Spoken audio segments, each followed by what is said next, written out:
Gudiyatham rotary சங்கத்தின் சார்பில் மாபெரும் இலவச கண் சிகிச்சை முகாம் நடைபெற்றது. மாவட்ட ரோட்டரி ஆளுநர் பங்கேற்பு.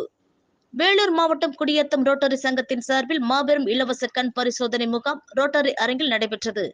இதில் கண் சிகிச்சை சேர்மன் கண்ணன் தலைமை தாங்கினார். சிறப்பு அழைப்பாளராக மாவட்ட ரோட்டரி ஆளுநர் பழனி, கம்பன் கழக தலைவர் ராஜேந்திரன், முத்தமிழ் சுவை சுற்றத்தின் செயலாளர் வழக்கறிஞர் பூபதி ஆகியோர் கலந்து கொண்டு முகாமினை தொடக்கி வைத்து கண் மருத்துவ குழுவினர்களுக்கு சால்வை அணிவித்து வாழ்த்துக்களை தெரிவித்தனர்.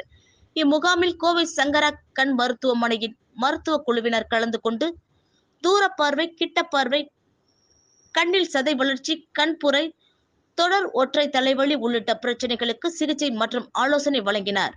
இதில் குடியாத்தம் உள்ளிட்ட பல்வேறு பகுதிகளைச் சேர்ந்த 300க்கும் மேற்பட்டோர் பங்கேற்று பயன் அடைந்தனர். மேலும் கண் அறுவை சிகிச்சைக்காக 40 பேர் தேர்வு செய்யப்பட்டு கோவைக்கு அனுப்பி வைத்தனர்.